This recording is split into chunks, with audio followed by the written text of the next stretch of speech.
Hey everyone, it's Chris. Welcome back to the channel. Today I'm here with another new reader recap. For those of you who don't know, I guess, are new here, basically I just read comics, I give my thoughts and reviews at the end. Sometimes I'll give my live reaction during stuff that I'm reading for the first time here during the video. For today's case, I've got 5 issues again, as it seems to have been in the past. I don't plan it that way, but it seems like 5 issues I've been covering per week. Not recovering. This week I happened to already read the Undead Iron Fist #1 because this was not something that released last week. This was from like 2 weeks ago prior, I think. So that one I've read already. I'll just be giving my thoughts on that one. And same goes for Batman the Second Night. This one came out last week as well, same day as the Batman and Deadpool release. And I figured I've already been covering a bunch of Batman. I'll just read this one on my own and give my thoughts on it. So those two I've already read. We'll be going over those after. For today, we've got the Casey Jones #1 issue. This one I have not read yet, so we'll be reading this for the first time. As I've said in the past, I have only read the Shredder issue #1 from the current Turtles line. I have not read any of the actual ongoing Turtle runs, so this will be my first Casey Jones one. Obviously, it's the first issue I see. It looks like there's a turtle back there. I don't know if that's one of them or not. I know at least in the past, usually Casey ends up meeting Raph first, so we'll see. Over here we've got the Marvel Zombies issue #1. This is the explicit Red Band one. There's also a show for this releasing tomorrow, I believe, on Disney. I don't know if it's like specifically tied into the comic, like if it's the same story or just, I think the name of it is just Marvel Zombies like this. I think it's just like a conceptual thing, so we'll see. This one, as I said, it's explicit Red Band, and I'm not very familiar with a lot of explicit Marvel content, so I'm curious to see how in-depth and graphic they get with that one. And last but not least here, we've got the latest issue of Absolute Flash #7. I am looking forward to this one a lot. I actually just read the issue 6 here. I will be going straight into issue 7, coming straight out of this one, just so I can, keep it going instead of getting into other stuff and then back into it. So I'll be reading Flash first, giving my thoughts and opinions live for that one. We'll do the Casey Jones and Marvel Zombies after, and I'll save my reviews for the Iron Fist and Batman Second Night at the end. So stay tuned for any of those if you're interested. As I said, we'll get started with Absolute Flash right now.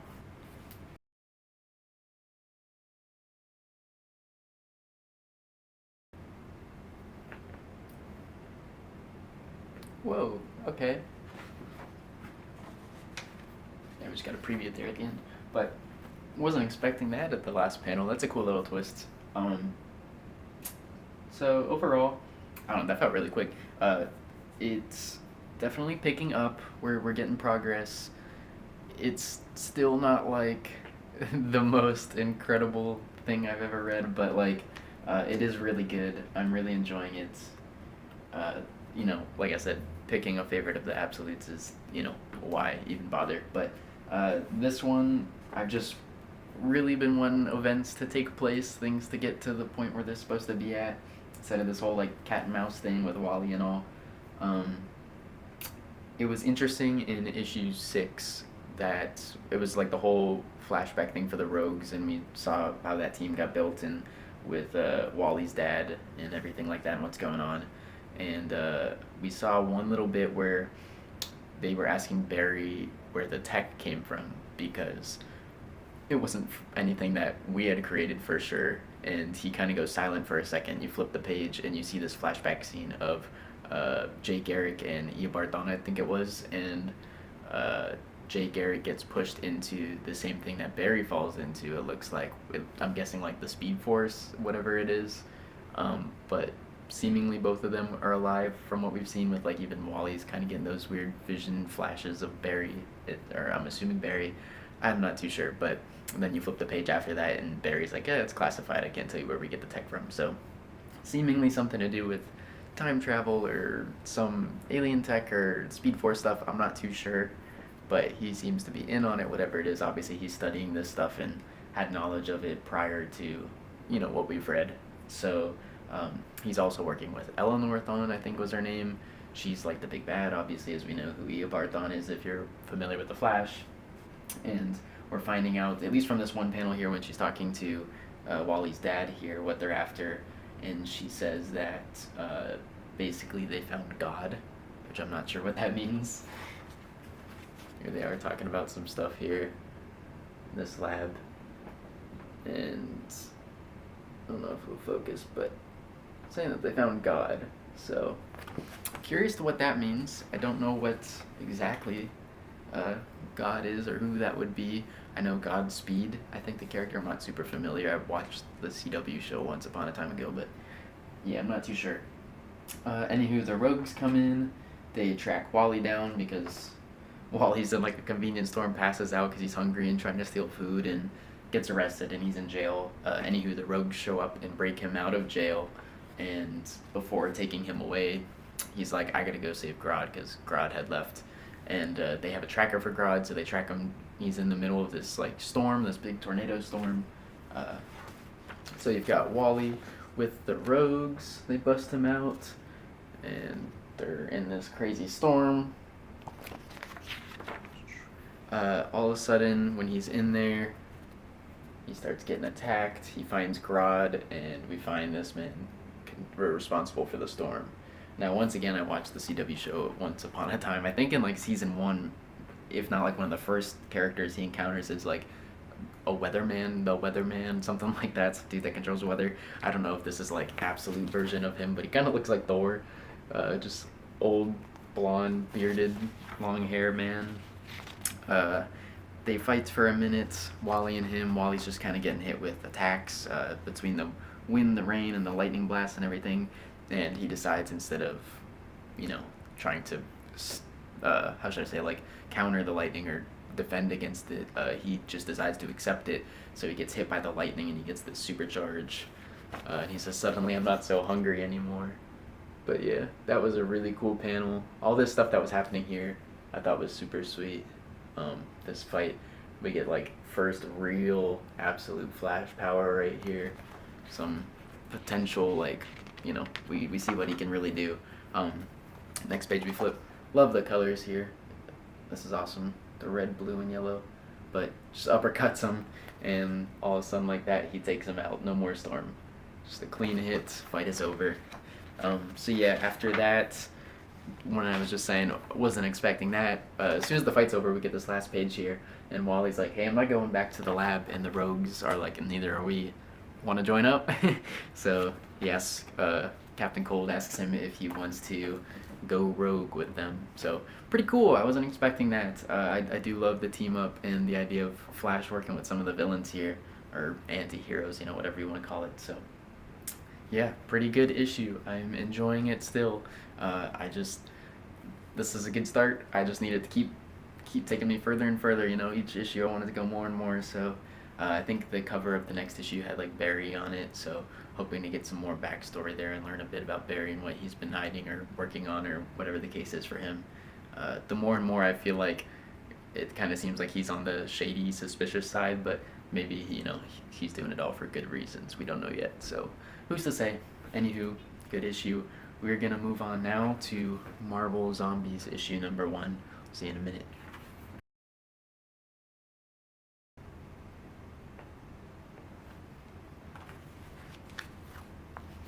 Right off the rip, we're not wasting any time. Straight into it. That's what you like to see right there. That's my Mr. Fantastic. Let's keep going.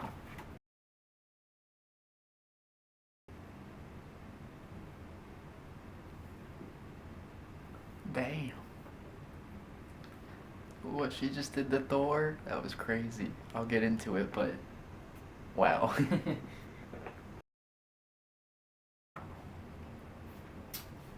Alright, so that's the end of Marvel Zombies number 1. Cool. I really like it. I'm into it. I have no idea where it's going at the end with this little tease, I guess. So as at least we can see on the cover for this variant, it is very Fantastic Four heavy. All the Fantastic Four are zombies. You got Johnny there. You got the Thing. You got Mr. Fantastic. Invisible Woman's down there. I thought it was kind of just like a cool mashup cover, a bunch of heroes, but these are literally like all the heroes that we're getting in the story. So we even see Spider-Man, Iron Man, Daredevil and the Hulk are all in this issue. So we start off actually with Peter Parker and Aunt May and Uncle Ben. They're all like watching TV and the news. We see on the news that the rocket is coming back to Earth. Apparently, a rocket that the Fantastic Four stole. So they are on their way back from Earth, and the military's here all lined up to have them arrested as soon as they step off the ship. And the page I showed you before here with the zombie versions of them, this is literally the first time we see them. This is like the third page, basically. But immediately they get to attacking the soldiers that are there, and they start eating them. It's a bloodbath on the news, and they cut it. So Aunt May and Peter and everyone's like, what the hell? Next we get this cool spread of the Fantastic Four here, or the Frightful Four as they refer to themselves as. But yeah, this big double spread of them just causing mayhem, and they are talking to each other, because we can see here with the Thing, he says his classic line, "It's Goblin time," that we all know and love. So they are talking, which is interesting. They're communicating, but they're not quite themselves, as we'll get into. So immediately, once this happens, the Hulk, Iron Man, they're all alerted of this and go into the city. Yeah, so it's Aunt May and Uncle Ben in the hospital because when they were watching the news, Aunt May had like some heart issues. It was just like too much for her, so they're in the hospital. Peter's at the hospital, and this doctor is taking care of them. And all of a sudden, they start bringing in patients, or people from the rocket site that landed, and they think they're injured. And all of a sudden, these zombies start coming up. So they're in the hospital. Here's the doctor I was talking about. They start rushing people in, and they turn into zombies. And immediately, the zombies are eating up people. So what happens? The doctor who was taking care of Aunt May and Uncle Ben turns out to be Thor in disguise. So Thor takes over, or at least the power of Thor that this man is harnessing. I'm not too sure. But Thor is here. He just starts immediately killing zombies. There is no question to whether or not they are people, if they're living. Should I do this? Is this morally correct? He does not care. Thor just goes straight for it, immediately smashing. So it's a bloodbath in the hospital within seconds. Peter is hiding in the bathroom or like an office or something. He is too scared to, do anything.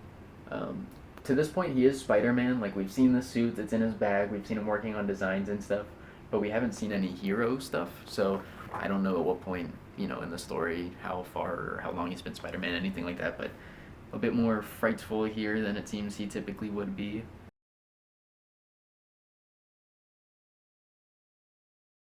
Thor's just clearing out hordes here, as we can see. Yep. Peter remembers Aunt May and Uncle Ben, decides to go looking for them. He barely escapes some zombies, just to find their room a bloody mess, and they are no longer with us. Rest in peace, Aunt May and Uncle Ben. After this, we also get introduced to our two men-at-law here, Matt Murdock, Foggy Nelson. So Daredevil gets involved because he's in the area, of course.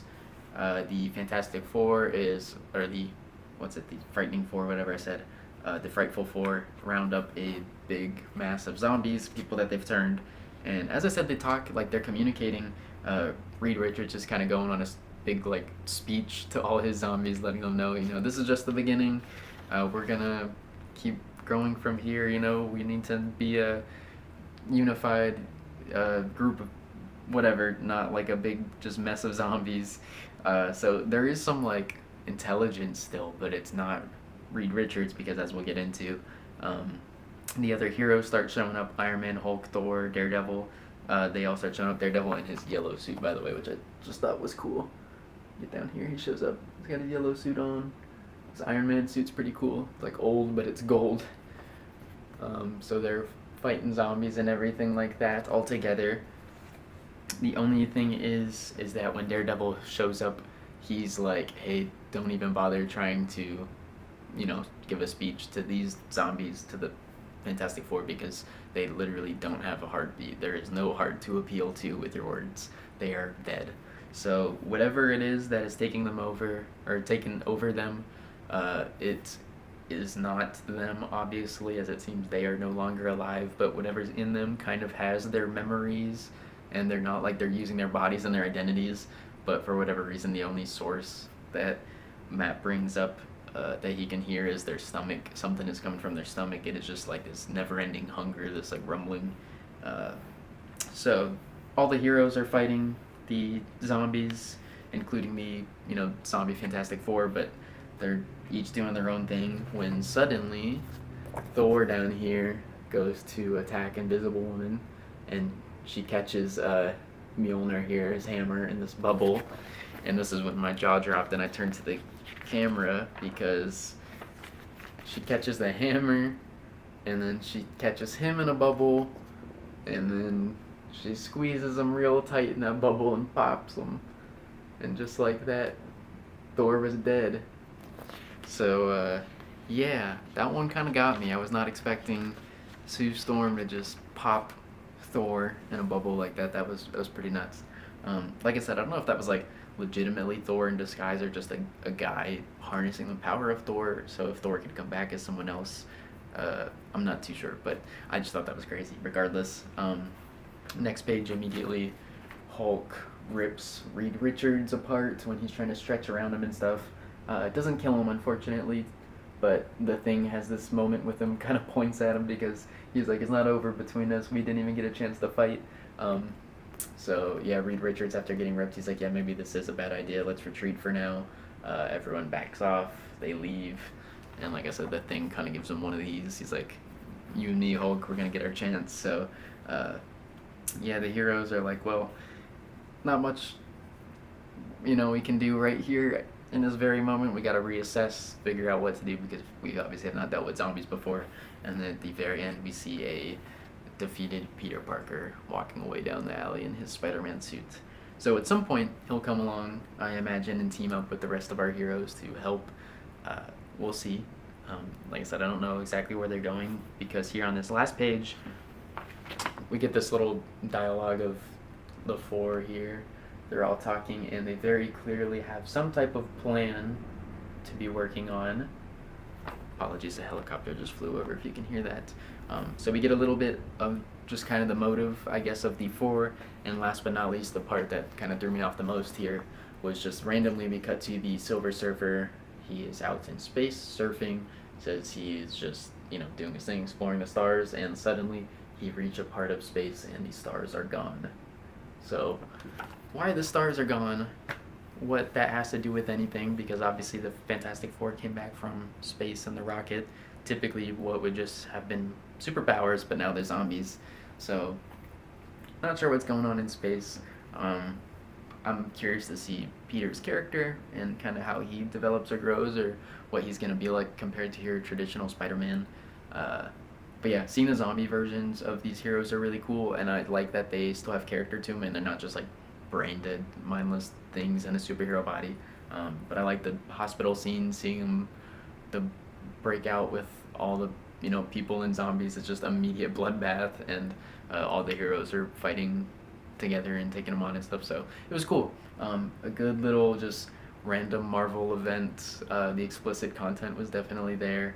I'm curious to see how much this will be like the show that releases tomorrow on Disney. Yeah, interesting read. Fun for a different, take on Marvel heroes, because why not see them as zombies? That'd be interesting, right? So, yeah, good issue. We'll probably be continuing at that one. Next up, we got Casey Jones issue 1. Let's get it.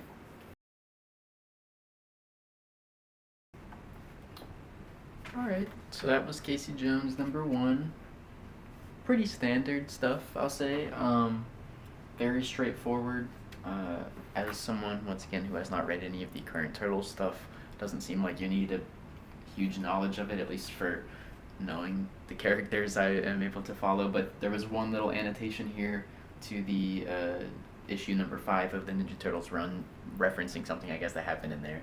Anywho, Casey's already with April. He's been running with the Turtles for a while. The Turtles show up in this.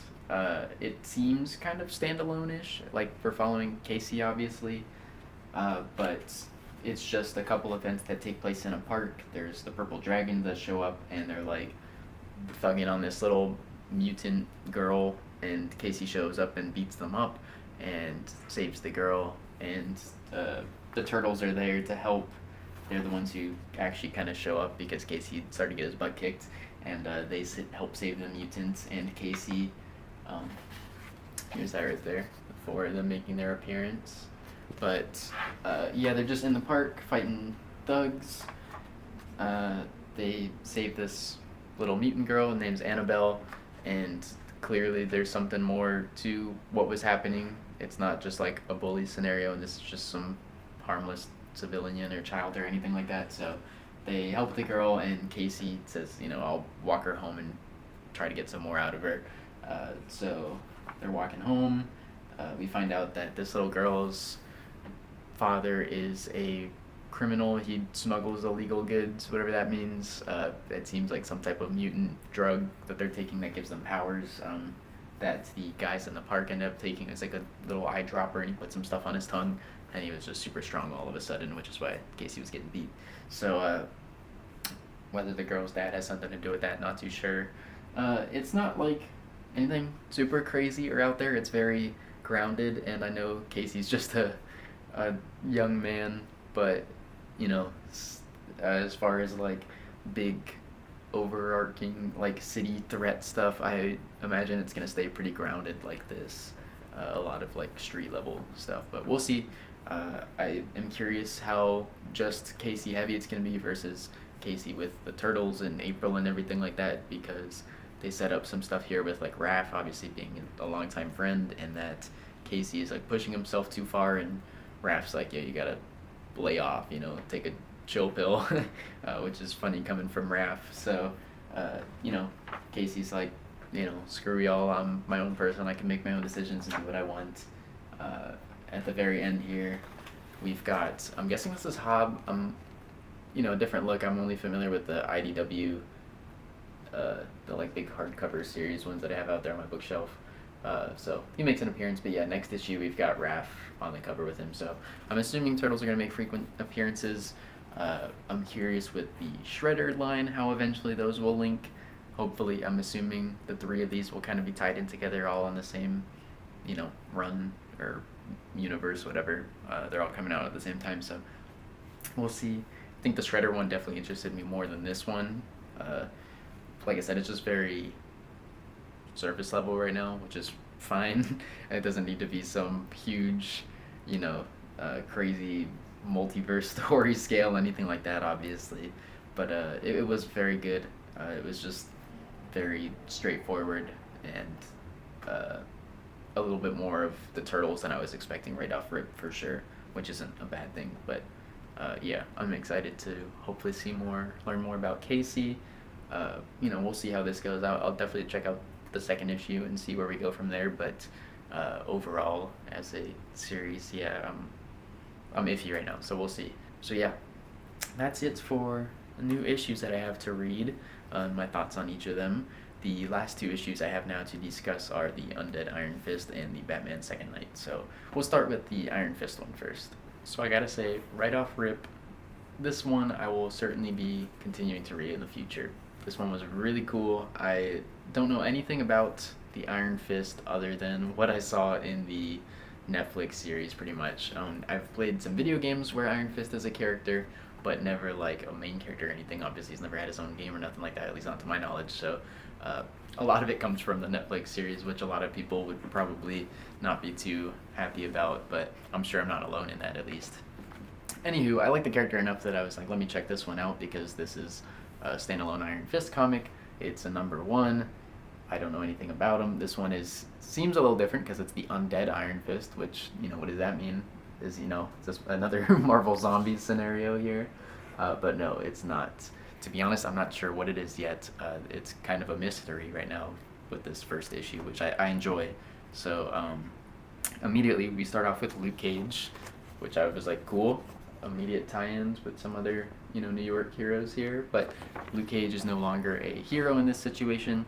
He is, in fact, a mayor. He's the mayor of New York, which is pretty cool.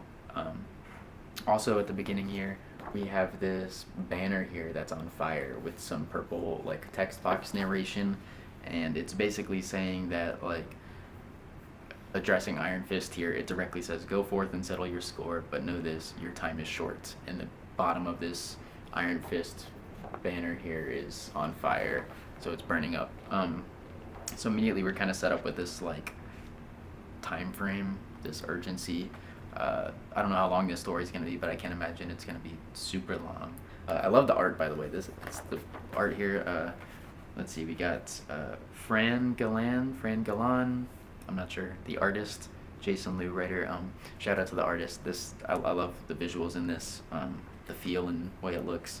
But anywho, like I said, we have this purple text box narration as Danny's kind of roaming New York. We don't know who this narrator is, but they are, like I said, addressing Danny directly, kind of telling him that he's on this mission to get revenge, kind of, to seek out vengeance, justice. He must have his vengeance and fulfill his promise by bringing me their souls. We don't know who me is that he's bringing souls to, but whoever this person is responsible for Danny being back. So here he is. He's kind of wandering New York, and he spots these people here in this window as this is being said here in the text boxes. So clearly something is up with these people, and there are some souls that he's after, because obviously he's not the bad guy, even though it sounds like he is just from what we're hearing about his mission. But we get some flashback here. This is Danny in the underworld trying to climb out of hell when he runs into this big dragon. I'm assuming this is like the dragon that he fought to get his powers in the first place and defeated. I don't know if this is a dream, if this is supposed to be like a flashback thing or a vision or what, but we come to this scene a couple times here where he's in like the underworld fighting this dragon, and it knocks him off the ledge and he falls all the way back off the cliff, and it transitions to him falling here and being in a fight with these people. It's cool. I like the way this story flows and the way it bounces around a little bit between to like the current events and some of the other side character stuff we'll see here in a second. But Danny's down here fighting these people in their home, whatever. They are like clearly possessed, and they're after him. Like I said, I love the art, the purple colors of his powers. I really love, because I feel like we're used to like gold and green and stuff like that, but the purple just looks so good with it. Meanwhile, in the once again, the text boxes, the narrations that he's saying, he's being told to expel the souls from these hosts, as in like these are not the people doing. Obviously, there's something within these people that is possessing them to fight him and be evil, whatever the case is. Even here in the narration, the person's like, "Pay no mind to what the mortals think. They don't know of your silent mission." So, as I said, he's just kind of like out here on the street, not giving a damn. He's just kicking butt and taking souls. Yeah, it's cool. The action's done well, and he defeats this family, lays them down or whatever. They're knocked out. They are no longer possessed, and he flees the scene because obviously there were people there. They're filming it, whatever. People are going to catch wind of it, so he's gone. He did his thing. He left. He dips. However, he is being hunted by like a ton more monsters now. Wherever they come from, whoever is doing this, they're after him. So he's being chased throughout New York. And as I said, we're bound to get attention. So who do we get the eyes and ears of on this case? Why, Miles Morales, of course. That was cool. I wasn't expecting Miles. Like I said, seeing Luke Cage at the beginning was cool because it's like, oh, Luke Cage, we know Luke Cage, and obviously he's part of the Defenders and all that stuff. But I was not expecting to see a Spider-Man pop up. So that was really cool. Miles shows up. He's talking to all the people, asking what happened. Danny's kind of having his moment here as he's being hunted down by all these monsters, trying to, gather himself. I don't even know if he knows what's going on necessarily, because it doesn't seem like he does. He might, but all of the context and like information we're getting is either from the narration of this mysterious character we don't know who gave him these powers and brought him back, and then the like flashback vision thing we're getting of Danny with the dragon. So yeah, like I said, it's kind of a mystery right now, but all we know is he has a mission. He's after his vengeance and he's expelling souls. So Miles shows up, he's after him, and he's like, hey, you can't run from me or whatever, and he goes to zap him and ends up making all the monsters visible. They don't really explain it, at least if they did, I missed it, but to my knowledge, it seems like he just makes them visible by literally using his powers and electrocuting them, and all of a sudden he can see them now, I guess. So it's cool, whatever. But even Miles is like, this is just an illusion. I know you're doing this all just to trick me or whatever. And Danny's like, bro, just move on. This is not your fight. You don't need to be here. I'm not doing anything bad. I'm on your side, I promise. Miles isn't buying it. This is all during some combat and, chasing and stuff. So once again, love the art. Shout out Fran. Look at that. Boom. He uses this sweet move, expels all the demons, and attacks Miles and stuff. And then we get this little bit here of the banner, and it's burned up more, as you can see from the bottom. So we kind of get a little context. The more and more he's using this power, the stronger he's making himself while he's fighting these enemies and stuff. He is kind of like withering. He's taking up his time clock, whether that's just his power or his life that he's been granted, and he'll die after this again. Not too sure, but it's really cool. After he lands that attack, Miles is like, yo, what was that? And he's like, I just banished them all to hell, basically. He's like, I am doing the good thing, just stay out of my way, let me be. He leaves, Danny leaves, and he goes running back out into the city, and he's being chased some more. So it's kind of same thing. He's out in the world again, and he is being hunted, but he is also hunting. So last thing we see here at the very end is he's once again in this dream or vision state with a dragon, I'm not sure, but he climbs up to the top, and he ends up bumping into Orson Randall, the prior Iron Fist to Danny. So yeah, he's got something to teach him. He says right here that everything that they were taught and learned about the Iron Fist is a lie. So to be continued. I know next issue has Daredevil on the cover, so similar to how Miles stepped in because of what he caused here, I'm assuming other heroes, maybe even villains, but at the very least Daredevil will be making an appearance. So very excited for that. This was a really cool issue. Once again, having very limited knowledge and experience with the Iron Fist character, this was a great first time new read for me. It made me very interested in the character and learning more about where the story is going. Once again, love the art. Shout out to the artist on this one. But yeah, that was my thoughts and opinions for this first issue. I will be continuing that. And now we're on to our final issue for the day. We've got Batman the Second Night Tier.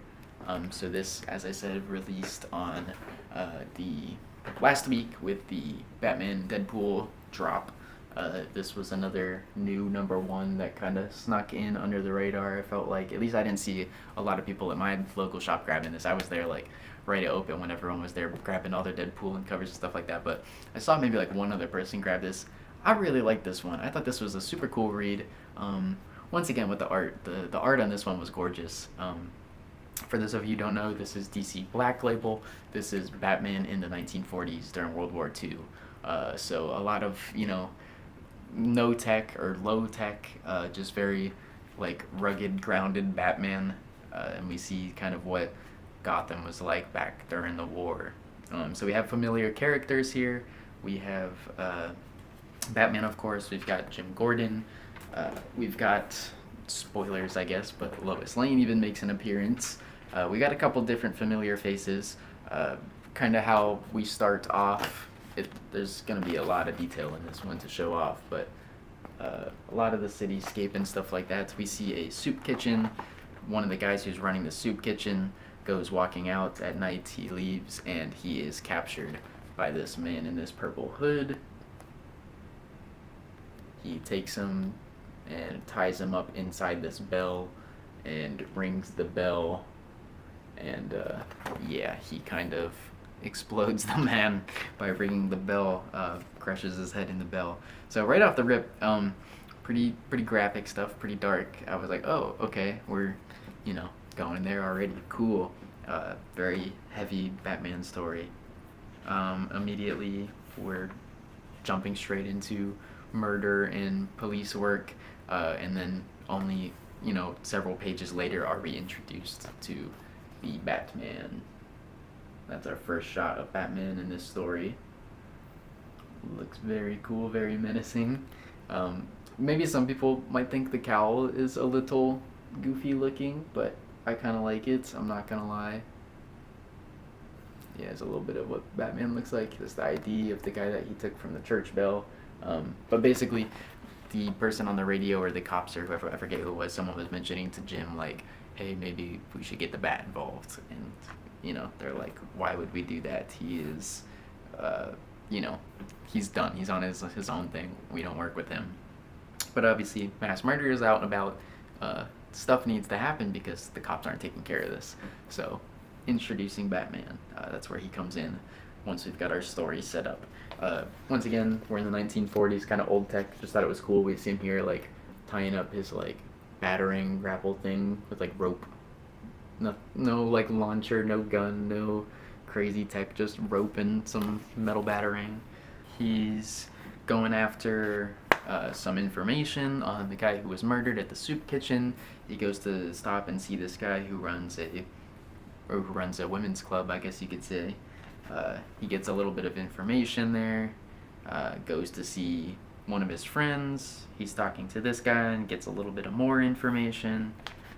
So detective work, you know, we're seeing Batman do his thing. He's showing up to places, intimidating people, getting what he needs.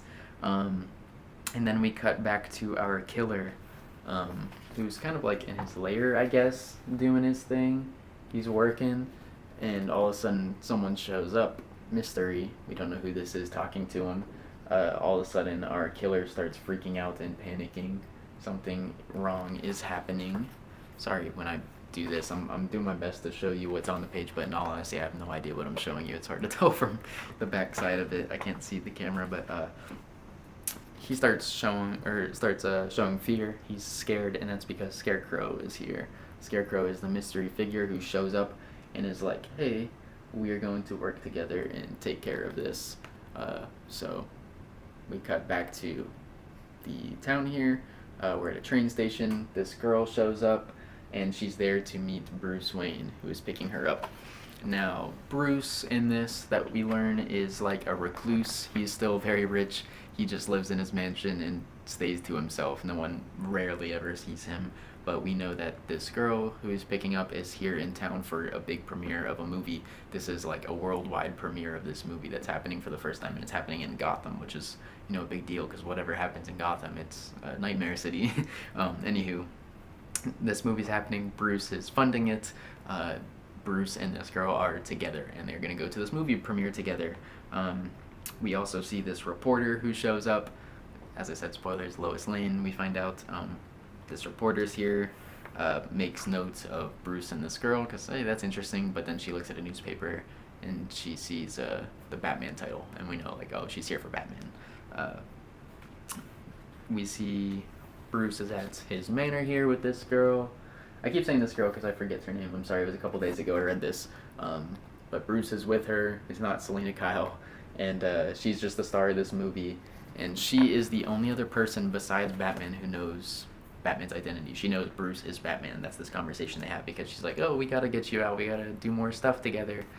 And they get into this conversation about, well, you know, maybe you should find someone other than me who is into this kind of stuff. And, you know, Bruce isn't fond of others, as we know, and sharing his personal life. So this girl is getting ready for the premiere. She's like, you're going to be there, right? And Bruce is like, I promise I'll be there. Next thing, all of a sudden, Bruce gets a call from Jim Gordon, which we find out Scarecrow kidnapped the person the radio host Jim Gordon was on with at the beginning. So we have Scarecrow here. This is some of the frames of that dude hitting the fear gas. I love these shots of just him all bugged out. The colors with the purple and green and stuff. It's really cool. But Scarecrow shows up, kidnaps that radio host, and Jim Gordon calls Bruce, tells him about it. Jim Gordon goes out to investigate the scene. Batman suits up. As you can see, there's his suit in his like vault that he has in his home. So he suits up, goes to check it out.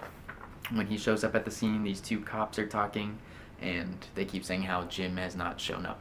They don't know where Jim's at. Maybe he's late, maybe he got a flat, whatever. Batman knows something's up, goes to inspect, finds Jim's car empty. I just gotta say real quick, here's that scene of the two cops talking. I love this frame right here. They're sitting crouched looking down, and we get this big shot of the building up with Batman above them, and they're sitting here cracking jokes about like Bruce and Jim and their relationship while, you know, this dead body's here and Jim's missing. And it's just, you know, great form of storytelling in comic format, you know. Anywho, he goes after Jim's car. Like I said, Jim's not there.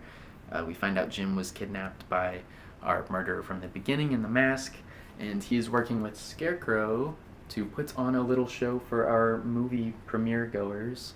So the premiere's happening. There's a billboard for the movie, and Scarecrow puts a spotlight on the billboard for the movie for people to witness as the killer takes Jim Gordon up, and he pushes him off. So Jim Gordon goes falling off the building, and guess who's there? Dun, dun, dun, dun. Batman. Batman is there to save Jim Gordon, just barely. Jim has his fingers between the rope and his neck.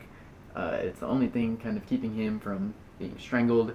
Batman doing his absolute best with what limited tools he has, and a little switchblade to cut the rope, catch Gordon, and save him.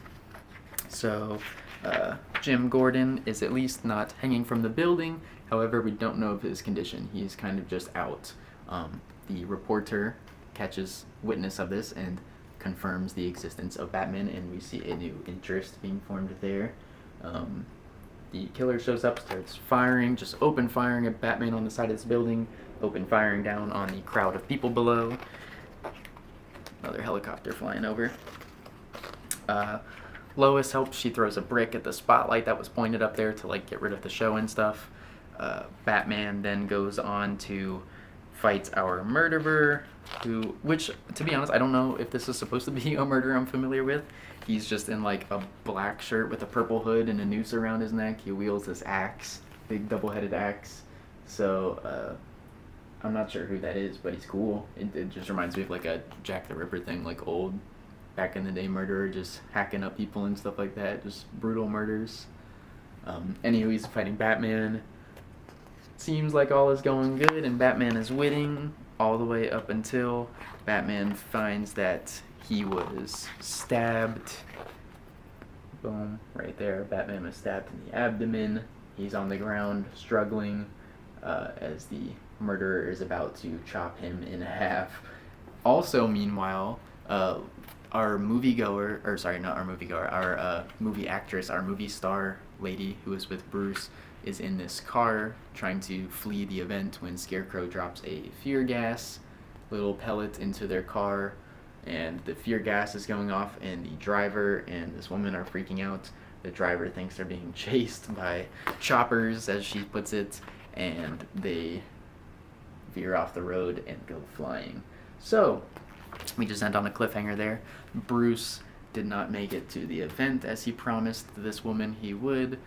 Event was obviously canceled as Bruce was Batman fighting the murderer. Saves Jim Gordon, it seems. Almost dies to the murderer. He is about to get chopped up. And his girlfriend, partner, whoever this is currently plummeting off of a cliff in a car. Scarecrow still out and about on the loose, has not been detected. His presence is only known to our purple hooded villain here. So there's a lot going on. It's really cool. I love Scarecrow's one of my favorites of like the Batman Rogue Gallery villains. I really love Scarecrow a lot, and I think he is perfect for like a 1940s setting villain, because it's just like fear toxin and gas. It feels very around the time the type of weapons they were using as far as gas and everything goes. We know it, World War, but I think it's just a really good villain, not only for like the time and the period and stuff, but for like a beginning introductory Batman story. I think he's just a little bit more unique, without like Joker level immediate here's our big bad type thing. Anywho, yeah, they have a lot of stuff going on, even with the sort of like minor villain with the purple hood that I don't know the name of. He's interesting. I'm curious to find out, I guess, who that is under it, and what's going on with them, what their backstory is, why they're just a murderer, if we get any of that at all. Obviously, it seems they're building up the Scarecrow, so this is only book 1, as it says. I don't know how many books of this we are going to get, but I'm a big fan. I like this one a lot. I know we've been covering a lot of Batman on here, like I said, but I definitely will be continuing to cover this one as it comes out, because I really enjoy it. It's something different. The art is really gorgeous. I think it just fits the time so well. It looks, perfect for the timepiece. It's like that kind of art. And I love the formatting, the size of it. It's so big, so you get these really big, gorgeous pages with a ton of art and detail. Yeah, it's a good read. Like I said, I feel like it was underrated. Maybe it went under a lot of people's radars last week when it came out due to the Deadpool and Batman drop and all that. So if you haven't read this, you should definitely check it out and pick it up as a Batman fan. Even if you don't continue from here, obviously it ends on a bit of a cliffhanger, but I feel like just even as a book 1 standalone, this could be a really enjoyable read. So yeah, I would definitely recommend it. I'll be checking it out in the future. And with that being said, that's going to wrap up today's video. I hope you all enjoyed. I hope you all get to check out some of these issues if you haven't already. Once again, this was great. The Iron Fist issue was great. Flash is starting to pick up. Yeah, I really enjoyed this week's issues. If you would all like to discuss any of them at all, feel free to drop some comments down below. If there are any issues I didn't check out that you think I should, drop those in the comments below as well. But yeah, anywho, I will catch you all in the next video. Peace.